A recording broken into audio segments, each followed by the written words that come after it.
Périscope, la culture à 360 degrés avec vous, Jean-Philippe Ballas. Bonjour Jean-Philippe. Bonjour Mathieu, bonjour à tous. Et du théâtre ce matin, une troupe et un classique, Feydeau.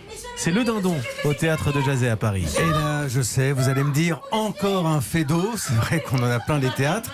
Encore le dindon, certes, sauf que dans celui-ci, il y a ça. Monsieur, je ne peux en écouter davantage, sortez! Mais tout, madame, tout ça. Il m'a suffi de vous voir et... ça a été le coup de foudre.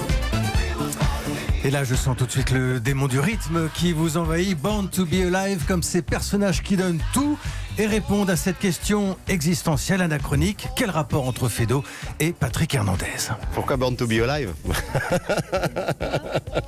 Mais parce que c'est le souhait de Rédillon sur cet acte 3 qui se retrouve complètement exténué par ses nuits folles avec ses cocottes. Oui, c'est un changement de décor qui est illustré par une scène suggérée de nuit de folie, et pour ça il faut que ce soit un peu rythmé. Enfin, c'est intense, c'est violent, c'est born to be alive, quoi. Il faut être vivant dans ces moments-là, il faut l'être.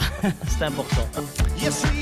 Voilà donc pour le clin d'œil, et nous voici dans l'ambiance de ce dindon à la sauce Viva. Viva, c'est une troupe, une compagnie plutôt péchue, vous l'entendez, avec un metteur en scène, Anthony Magnier, passé maître dans l'art du tempo made in Feydeau, de ses rapports homme-femme, tu me trompes, je te trompe. Bref, c'est simple et c'est compliqué. Il s'agirait de l'épouse d'un autre, ça me serait bien égal. Vous pensez qu'on a une femme légitime et c'est précisément celle-là qui vous trompe.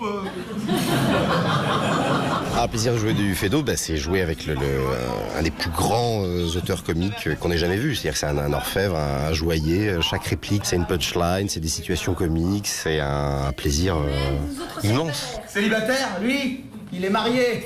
Non! Vous êtes mariés? Oui, un peu. Mais c'est affreux! Ah vous savez ce que c'est, hein. Un beau jour, on se rencontre chez le maire, on ne sait comment par la force des choses. Il vous fait les questions, on répond oui comme ça parce qu'il y a du monde. Oui, c'est un auteur qui est vraiment pour les comédiens dans la mesure où il met tout le temps chacun des personnages dans des situations extrêmes. Donc du coup, on ne peut pas s'ennuyer, on peut vraiment s'exprimer. Et puis c'est aussi un auteur qui passe du réalisme au surréalisme, donc tout est permis. Ah, je ne connais pas Madame Pontagnac, mais je la plains. Ah, qu'il dites-vous, je ne la trompe pas une seule fois sans la plaindre.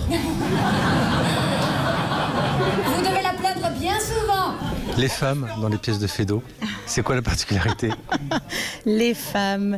On a souvent traité Feydeau de misogyne, mais dans cette pièce-là, je trouve que justement la part est belle aux femmes. C'est les femmes qui reprennent un peu le pouvoir, qui s'émancipent. C'est clair qu'elles ne se laissent pas faire, elles revendiquent leur droit aussi à se venger si elles sont trompées.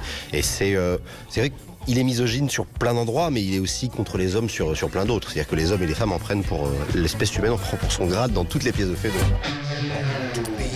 Je confirme que tout le monde prend assez cher. Le dindon de Feydeau, mise en scène épurée où chacun partage les rires. C'est aussi ça, le travail de troupe. Celle-ci s'appelle Viva et c'est en ce moment au théâtre des Jazets à Paris. Merci beaucoup Jean-Philippe Ballas. Périscope, la culture à 360 degrés. On arrive à avoir Feydeau et Born to be alive dans la même chronique. C'est comme ça. C'est Tout tous ça les est matins. cohérent. Sur Europe 1, 7h53.